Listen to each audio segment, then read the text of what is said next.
விஷயங்களை மாத்திரம் இந்த கல்வியாண்டில் நடைபெற்ற சில விஷயங்களை ரத்தின சுருக்கமாக 2 நிமிடங்களில் சொல்லி நான் என் இடத்திற்கு சென்று அமர்ந்து விடுவேன். அது வரைக்கும் தான் அமைதி காக்கும் அன்போடு கேட்டுக்கொள்கிறேன். இந்த விழாவிற்கு தலைமையேற்று இருக்கிற நிறைய ஆன்றோர்கள் இருக்கிறார்கள். குறிப்பாக இந்த விழாவிற்கு வருகை புரிந்திருக்கிற அக்பர் குழுமத்தினுடைய சேர்மன், எங்களுடைய கண்ணியத்திற்குரிய சேர்மன் அவர்கள், கண்ணியத்திற்குரிய கரஸ்பாண்டன்ட் அவர்கள், அவங்களுடைய குடும்பத்தார்கள், வந்திருக்கிற அஹமத் சார் அவர்கள், இன்னும் ஏனைய பெரியோர்கள், guest of honour, chief guest உட்பட பெற்றோர்கள், அவர்களுடைய இருபால் ஆசிரியர் பெருமக்கள், வந்திருக்கிற மாணவச்சங்களுடைய சகோதரர்கள், அவருடைய உறவினர்கள் எல்லோருக்கும் முகமது அஸ்ஸலாமு அலைக்கும் வரஹ்மத்துல்லாஹி வபரகாத்துஹு. சலாத்துக்கு பதில் சொல்றது வாஜிப். வலைக்கும் அஸ்ஸலாம் சொல்லாமே. நல்லது, அல்ஹம்துலில்லாஹ். ஒரு சில பேராச்சும் பதில் சொல்றாங்கன்றதால் சந்தோஷம். கண்ணியமிகு பெற்றோர்களே, அக்பர் பள்ளி அல்லாஹ்வின் மாபெரும் கிருபையால் கடந்த ஆண்டு உங்களிடத்துல எங்களுடைய ஹானரபிள் சேர்மன் சில வாக்குறுதிகளை கொடுத்தாங்க. அக்பர் பள்ளியை முன்னேற்றுவோம், அதுல குறிப்பாக இஸ்லாமிய எஜுகேஷனை கொண்டு வந்து சேர்ப்போம் என்ற வாக்குறுதியை எங்களுடைய ஹானரபிள் சேர்மன் அவங்க கொடுத்தாங்க. நான் ஒரு 4-5 விஷயங்கள் அக்பர் பள்ளியில் இந்த வருஷம் செயல்படுத்தப்பட்டிருக்கு, அது என்ன மாற்றத்தை உங்களுக்கு உங்களுடைய பிள்ளைகளை உடைய வாழ்க்கையில் ஏற்படுத்தும் சொல்லிட்டு நான் என்னுடைய இடத்துக்கு போயிருக்கேன். அக்பர் பள்ளியில காலையில உங்களுக்கு தெரியும், நீங்க எல்லாம் மெனக்கெட்டு பிள்ளைகளை அனுப்பக்கூடிய குர்ஆன் எஜுகேஷன் அல்லாஹ்வுடைய மாபெரும் கிருபையால் செகண்ட்ல இருந்து எங்களுடைய பிள்ளைகள் வராங்க.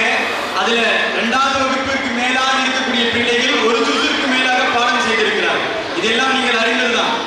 இதையும் தாண்டி அங்க இருக்கிற டெக்ஸ்ட் புக்ஸ்ல முக்கியமான சில விஷயங்கள் சொல்லிக் கொடுக்கப்படுது. நீங்க நினைக்கலாம் ஏதோ சில விஷயங்களை அவர்களுக்கு போதிக்கிறாங்கன்னு சொல்லி. குறிப்பாக நபிமாருடைய வரலாறுகள் அவர்களுக்கு போதிக்கப்படுது. நீங்க நினைக்கலாம் நபிமாருடைய வரலாறு அப்படியே கடந்து போகக்கூடியது. ஒரு நூஹ் அலைஹிஸ்ஸலாமுடைய வரலாறை சொல்லி அதுல நீங்க பொறுமையை மேற்கொள்ளுங்கள் அவர்களுக்கு சொல்லிக் கொடுக்கப்படுது. ஒரு மூசா அலைஹிஸ்ஸலாமுடைய வரலாறு அவர்களுக்கு சொல்லி எவ்வளவு அல்லாஹ் ஒரு நபியை சோதிப்பான், இருந்தாலும் இறையச்சத்தை அல்லாஹ் எவ்வாறு எதிர்பார்க்கிறான் என்ற நீண்ட வரலாறு அந்த பிள்ளைக்கு சொல்லிக் கொடுக்கப்படுகிறது. இப்ராஹிம் அலைஹிஸ்ஸலாமுடைய வரலாறுகள் வெளியிடங்களிலும் சொல்லிக் கொடுக்கப்பட்டு இப்ராஹிம் அலைஹிஸ்ஸலாமுடைய தியாகம் அந்த பிள்ளையுடைய மனதில் சொல்லிக் கொடுக்கப்படுகிறது. ஹஜ்ரத் ஈசா அலைஹிஸ்ஸலாம் அவர்கள் குறித்து சொல்லிக் கொடுக்கப்பட்டு அவருடைய மென்மையான பக்குவம் சொல்லிக் கொடுக்கப்படுகிறது. முஹம்மது ஸல்லல்லாஹு அலைஹி வஸல்லம் வாழ்க்கை சொல்லிக் கொடுக்கப்பட்டு நற்குணத்துடைய பெட்டகம் முஹம்மது ரசூலுல்லாஹ் என்பதையெல்லாம் அந்த சின்னஞ்சிறு பிள்ளைகளுடைய வளர்ந்த பருவத்திலே சொல்லிக் கொடுக்கப்படும். நீங்க நினைக்கலாம் இது என்ன பெரிய மாற்றத்தை அவருடைய உள்ளங்களில் ஏற்படுத்த போகுது. ஒரு பிள்ளைக்கு ஆரம்ப நேரத்தில் நீங்க தீனுடைய கல்வியை கொடுத்துட்டீங்கன்னு சொன்னா அதற்கு பின்னால் அந்த பிள்ளையை எந்த விதமான சூழ்நிலையை நீங்கள் வளர்த்தாலும் அந்த பிள்ளை நிச்சயமாக தீனுடைய அதே ஸ்திரத்தில், தீனுடைய அதே பக்குவத்தில் நிச்சயமாக இருக்கும். எப்பொழுது சிறு வயதில் தீனை விடுத்து மற்ற கலாச்சாரத்தில் நீங்கள் கொடுப்பீர்களோ அப்பொழுது அந்த பிள்ளை ஆங்காங்கே சில குறைகளை ஏற்படுத்தக்கூடியவனாக இருக்கும்.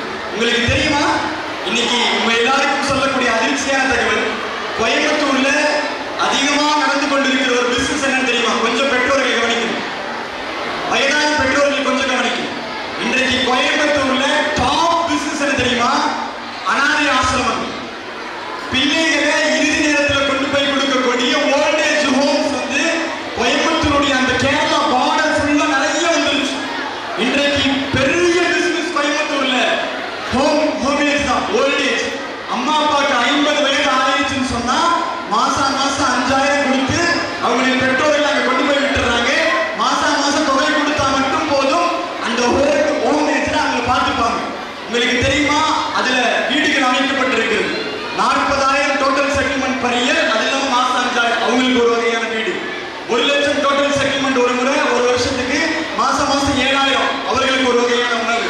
இப்படி அவர்களை பராமரிப்பதற்காக வேண்டி ஓல்டேஜ்களை கோயம்புத்தூர் கேரளாவுடைய அந்த பார்டர் நிறைய கட்டி இன்னைக்கு அந்த பிசினஸ் கோயம்புத்தூர்ல நான் சொல்லல, தமிழ்நாடு அரசு வெளியிட்டிருக்கிற அறிவிப்பின்படி 2024-25 ஆண்டுகள்ல கொடிகட்டி பறந்து வரக்கூடிய ஒரு பிசினஸ் இந்த ஹோமேஜ் பிசினஸ் தான்.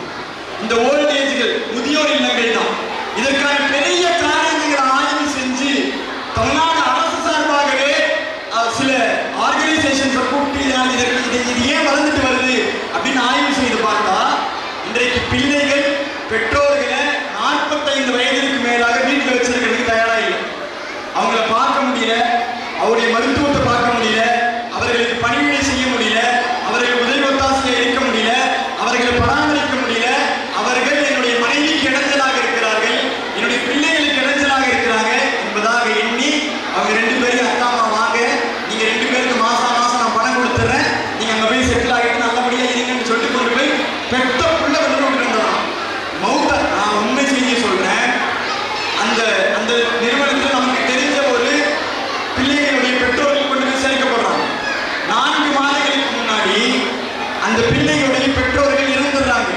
தகவல் தெரிவிக்கப்படுது அந்த பிள்ளைக்கு, இந்த மாதிரி உங்களுடைய தகப்பனார் வஃபாத் ஆயிட்டாங்க. அவர் சொல்றாரு, சென்னையில எனக்கு முக்கியமான மீட்டிங் இருக்கு, நான் ஒரு 15,000 ரூபாய் அனுப்பிடுறேன், நீங்க அவரை குளிப்பாட்டி அவர் அடக்கம் செஞ்சிருங்க, நாளைக்கு காலையில் நான் டிக்கெட் போட்டு வந்து சென்னையில கோயம்புத்தூர் வந்து நான் பார்த்துக்கிறேன்னு சொல்ற நிதர்சனமான வார்த்தையை ஒரு பிள்ளை தன்னுடைய பெற்றோருக்கு சொன்னது ரொம்ப முன்னாடி எல்லாம் இல்ல, 2024 நவம்பரில் நடந்த செய்தி. இன்றைக்கு பிள்ளைகளுக்கு மார்க்கம் கொடுக்காமல் அல்லாஹ்வுடைய பெருக்கில்லை உங்களுக்கு தெரியும். இன்றைக்கு ஹெல்பிங் ஹேண்ட்ஸ் என்ற அந்த ஆர்கனைசேஷன் வெளியிட்டிருக்கிற அறிக்கையின்படி கோயம்புத்தூர்ல இன்றைக்கு வரைக்கும் ஒரு இஸ்லாமிய குடும்பத்தில் இருந்து கூட எந்த பெற்றோரும் சேர்க்கப்படவில்லை என்பதுதான் 2024-25 சரித்திரம். இன்றைக்கு வரைக்கும் ஒரு இஸ்லாமிய பெற்றோர் கூட கிடையாது. பலத்த கரகோஷம் கொடுக்கிறோம். நம்மளுடைய பெரிய கிருபை, ஒரு இஸ்லாமிய பெற்றோர் கூட அந்த இடத்துல கிடையாது. இது ஏன்? இதற்கு முன்னால் வாழ்ந்த நம்முடைய பெற்றோர்கள் நமக்கு முறையான தீனுடைய கல்வியை ஆரம்ப நேரத்திலே கொடுத்ததின் காரணமாக இன்றைக்கு போய் அவர்களை சேர்க்கல.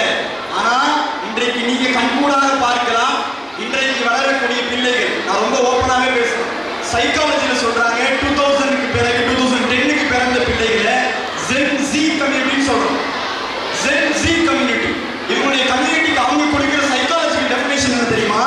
இவர்கள் பிள்ளை பெற்றோர்களை பார்க்க மாட்டார்கள், இவர்கள் தன்னுடைய life settlement, entertainment, enjoyment, social media. இன்னைக்கு பையன் வந்து பிள்ளைய பார்க்கறது உங்களுக்கு தெரியும். ஒரு உண்மை செய்தி, ஒரு தாய் ஒரு தந்தை இருக்கிறாங்க, கொண்டு போய் பிள்ளைகளை பார்த்துட்டு இரவு நேரத்தில் தாய் வேலைக்கு போறாங்க, தந்தை வேலைக்கு போறாங்க.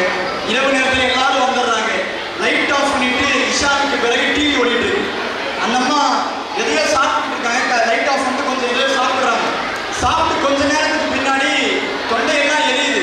கணவர்கிட்ட சொல்றாங்க, தொண்டையெல்லாம் எரியுது, லைட்டு போடுங்க, என்னாச்சுன்னு தெரியும். லைட்டை போட்டு பார்த்தா அந்த அம்மா சாப்பிட்டது தான் வாங்கி வச்ச முறுக்குன்னு நினைச்சு அங்க இருக்கிற கொசு பத்தியும் சாப்பிட்டுக்கிறாங்க. இது எதன் காரணமாக தெரியுமா? அவர்கள் இன்னைக்கு சோசியல் மீடியான்னு சொல்லக்கூடிய மொபைல் போனை ஒவ்வொருத்தரும் நோண்டிக்கிட்டு அவருடைய பிள்ளைகளையும் அவர்கள் கவனிக்காம தானும் அதிலே மூழ்கி அவருடைய இறப்பு வரைக்கும் அது போய் சேர்ந்த வர செய்தி நடந்திருக்கு. இதுவும் தமிழ்நாட்டில் தான் நடந்திருக்கு. ஆக இன்றைக்கு இருக்கக்கூடிய மோகம், பெற்றோர்களும் அப்படித்தான் இருக்கிறார்கள், பிள்ளைகளும் அப்படித்தான் இருக்கிறார்கள். இதில் விட்டு வெளியே வர்றது சாத்தியம் இல்லாத ஒரு காரியமாக இருந்து கொண்டிருக்கு. மொபைல் போன் இல்லாமல் இன்னைக்கு யாருமே இருக்க முடியல. அப்படி இருக்கக்கூடிய என்னுடைய பிள்ளைகள், நான் அந்த பிள்ளை வளர்ந்த பிறகு என்னை பார்த்துக் கொள்ள வேண்டும் என்றால் அதற்கு ஒரே வழி, நான் சொல்லல, சைக்காலஜிக்கல் ரிப்போர்ட் சொல்லுது, the only way to guide the children is to perform it with a holistic education என்றான். What is holistic education? அப்படின்னு ஒரு ஆய்வு பண்றான். Holistic education is nothing but education filled with love, compassion as well as moral values with religious ethics என்றான். அந்த பிள்ளைய வளரக்கூடிய பருவத்திலேயே அந்த பிள்ளைய எல்லா கல்வியும் கற்றுக் கொடுக்கிற அதே நேரத்தில் ஆன்மீகம் சார்ந்த, விழுமியங்கள் சார்ந்த, ஒழுக்கம் சார்ந்த மாண்புகளோடு வளர்த்தால் மட்டும்தான் இந்த Gen Z கம்யூனிட்டியை பாதுகாக்க முடியும் அப்படின்றது என்னுடைய ரிப்போர்ட் இல்ல, ஹெல்பிங் ஹேண்ட்ஸ் 2025 ஜனவரி 10ஆம் தேதி வெளியிட்ட அறிக்கை. ஆக இன்றைக்கு வளரக்கூடிய இந்த பிள்ளைகள், இவர்களை வளர்த்தெடுக்க ஒரே ஒரு வழி உங்களுடைய எல்லாருடைய கையிலும் இருக்கிறது. இன்றைக்கு நிறைய கல்வி ஸ்தாபனங்கள் இருக்கிறது, நான் மாற்று கருத்து சொல்லவில்லை, யாரும் குறை சொல்லவில்லை.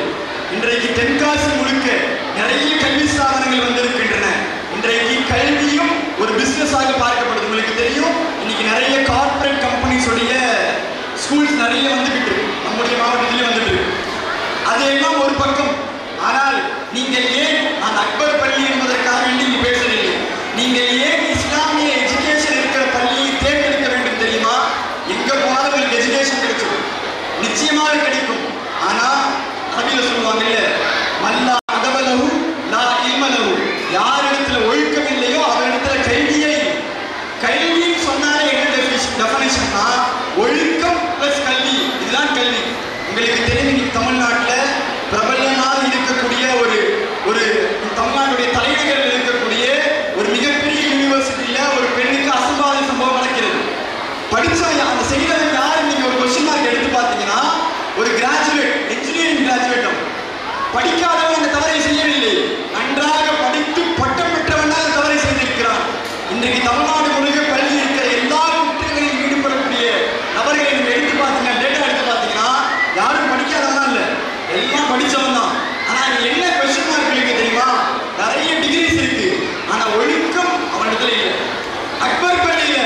நாங்கள் எந்த அளவுக்கு எஜுகேஷனை கான்சென்ட்ரேட் பண்றோமோ அதே நேரத்தில் அந்த பிள்ளைக்கு வளரக்கூடிய பருவத்திலே மார்க்கம் சார்ந்த கல்விகளை போதிக்கும். நபிமாருடைய வரலாறுகளை சொல்றோம். உமர் ரலியல்லாஹு சொன்னாங்க, லா துரப்பு அவுலாதக்கும் கமா ரப்பா லா துரப்பு அப்னாவுக்கும் கமா லா துரப்பு அவுலாதக்கும் கமா ரப்பாக்கும் ஆபாவுக்கும். உங்களுடைய பெற்றோர்கள் வளர்த்த மாதிரி நீங்கள் உங்களுடைய பிள்ளைகளை வளர்க்காதீர்கள். நான் சொல்லல, உமர் ரலியல்லாஹு சொல்றாங்க, லா துரப்பு அவுலாதக்கும் கமா ரப்பாக்கும் ஆபாவுக்கும். நீங்க உங்களுடைய பெற்றோர்கள் பிள்ளைகளை வளர்த்த மாதிரி நீங்க வளர்த்தாதீங்க. ஏன்? அன்னஹும் குலிகு ஸமனின் மின் கைரி ஸமன். நீங்கள் படைக்கப்பட்ட காலம் வேறு, அவர்கள் படைக்கப்பட்ட காலம் வேறு. அவர்களையும் புரிந்து கொண்டுதான் ஆக வேண்டும். அவர்களை புரிந்து கொள்ளக்கூடிய அதே வேளையில் நபிமாருடைய வரலாறுகள் சார்பாக, ஒழுக்கங்கள் சார்பாக, விழுமியங்கள் சார்பாக நீங்கள் எப்பொழுது ஒரு கேள்வியை அவர்களுக்கு வளரக்கூடிய பருவத்திலிருந்தே போதிப்பீங்க. பாருங்க, ஒரு 8th ஸ்டாண்டர்ட் வரைக்கும் அகாடமிக்ஸ்ன்றது அவ்வளவு. அதையும் தாண்டி ஒழுக்கங்கள் தேவை. அதற்கு பின்னாடி we have to concentrate on education. இது சைக்காலஜி படிச்ச பெற்றோர்களுக்கு தெரியும்.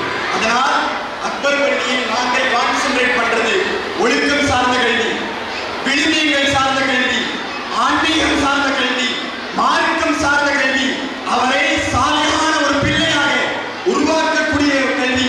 இதையெல்லாம் தவிர்த்து, இதையெல்லாம் தாண்டி பிள்ளைகளை, அந்த பெற்றோர்களை கவனிக்கக்கூடிய நல்ல பிள்ளைகளாக உருவாக்கும் பணியை அக்பர் பள்ளி செய்து கொண்டிருக்கிறது. உங்கள் எல்லோருக்கும் நாங்கள் வேண்டி விரும்பி கேட்டுக்கொள்கிறது. இந்த மாதிரி சூழ்நிலையில நான் ஒன்றும் இங்கே வந்து அக்பர் பள்ளியை ப்ரொமோட் பண்றதுக்காக வந்திருக்கேன்னு நினைச்சுக்க வேண்டாம். நம்முடைய எல்லா பிள்ளைகளின் மீது சமுதாய அக்கறை உள்ளவனாக, மார்க்கத்தை படித்தவனாக என்னுடைய தாழ்மையான வேண்டுகோள். பெற்றோராக பிறந்த எல்லா நபர்களின் மீதும் ஒரு கடமை இருக்கிறது. அந்த பிள்ளைக்கு சரியான மார்க்க கல்வியை கொடுப்பது பெற்றெடுத்த பெற்றோர்கள் மீது எல்லாருக்கும் கடமை. சொன்னாங்க, ஒரு தந்தை அந்த பிள்ளைக்கு செய்யக்கூடிய ஆகப்பெரிய உபகாரம் அவருக்கு மார்க்க கல்வி கொடுப்பது. தயவு செய்து அந்த விழுமியங்களை விட்டு விலகி சென்று விடாதீர்கள். அதற்கான மிகப்பெரிய இடம் உங்களுக்கு அக்பர் பள்ளி. இந்த மாதிரி ஒழுக்கம் சார்ந்த, தர்மீயம் சார்ந்த பிள்ளைகளாக ஒரு பிள்ளை ஆரம்பத்திலிருந்து தொழுகணும்னு சொல்லிக் கொடுக்கப்படுது. ஒரு 2வது 1வது இருந்தே மக்கள்னா பொருள் சொல்லிக் கொடுக்கப்படுது. இந்த பிள்ளையை நீங்க 10வதுக்கு பிறகு மக்கள் அவங்கள்ட்ட சொல்லி கழித்தாரு. வெளியில போகும்போது நீங்க அப்படியே போக சொல்லிக்க போகாது. இந்த பையனை தொப்பி போட நீங்க சொல்லிக் கொடுக்க தேவையில்லை, தொழுகணும் நீங்க சொல்லிக் கொடுக்க தேவையில்லை. ஏன்? பழக்கம் ஆயிடுச்சு. எப்போ பழக்கம் நீண்ட நாட்களுக்கு ஏற்படுமோ அது வழக்கமாக ஆகிடும். அப்ப அந்த பழக்கத்தை ஏற்படுத்த வேண்டியது பெற்றோர்களுடைய கடமை. இது எல்லாம் கருத்தில் கொண்டுதான் இங்க மார்க்கம் சார்ந்த கல்வியும் ஒருங்கு சேர பிள்ளைகளுக்கு கொடுக்கப்படுகின்றது. ஆகையால் நம்முடைய பிள்ளைகள் நல்ல பிள்ளைகளாக வருவதற்கு, சிறந்த பிள்ளைகளாக வருவதற்கு நீங்கள் எல்லோரும் பெற்றோர்களாக இந்த நிர்வாகத்திற்கு ஒத்துழைப்பு தர வேண்டும். ஒத்துழைப்பு என்ன தெரியுமா? நான் உங்களிடத்திலிருந்து வேற எதுவும் கேட்கல. உங்களுடைய பிள்ளைகளை காலையில் நடக்கக்கூடிய குர்ஆன் கிளாஸ்லையும் மற்றபடியான எஜுகேஷன்லையும் அக்பர் பள்ளியில கம்ப்ளீட் பண்றதுக்கு அனுமதியும் தான் கேட்கிறோம். இது ஏன் கேட்கிறோம்னா, நாங்க ஒரு குறிக்கோளோடு இருக்கிறோம். அந்த பிள்ளை எங்களுடைய பள்ளியிலிருந்து வெளியேறும் பொழுது ஒரு ஹாஃபிஸாக வெளியாக வேண்டும் என்பது எங்களுடைய சேர்மனுடைய கனவு. அதை மெய்ப்பிக்கும் பொருட்டு அதனுடைய நீண்ட ராஜமாட்டையில் நாங்கள் ஒரு பெரிய திட்டத்தோடு நடந்து கொண்டிருக்கிறோம். இதில் பெற்றோர்களாக உங்களுடைய மிகப்பெரிய ஒத்துழைப்பு தேவை. நீங்கள் எல்லோரும் ஒத்துழைப்பீங்கன்னு நம்புறோம். ஒத்துழைக்கலாமா? ஒரு இன்ஷா அல்லாஹ் சொல்லுங்க, சத்தமா சொல்லுங்க, இன்ஷா அல்லாஹ் சொல்லுங்க.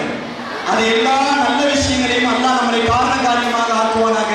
மறுமையில நம்முடைய பிள்ளைகளை நம்முடைய பெற்றோர்களுக்கு கண்குளிர்ச்சியாக அல்லாஹ் ஆக்கியரில் புரிவானாக. நம்முடைய பிள்ளைகளை சிறந்த பிள்ளைகளாக, தக்குவா உள்ள பிள்ளைகளாக, மார்க்கத்தை விளங்கிய பிள்ளைகளாக ஆக்கக்கூடிய பாக்கியத்தை நீ வந்திருக்கிற எல்லா மக்களுக்கும் அல்லாஹ் தந்தரில் புரிவானாக. அஸ்ஸலாமு அலைக்கும் வரஹ்மத்துல்லாஹி வபரகாத்துஹு.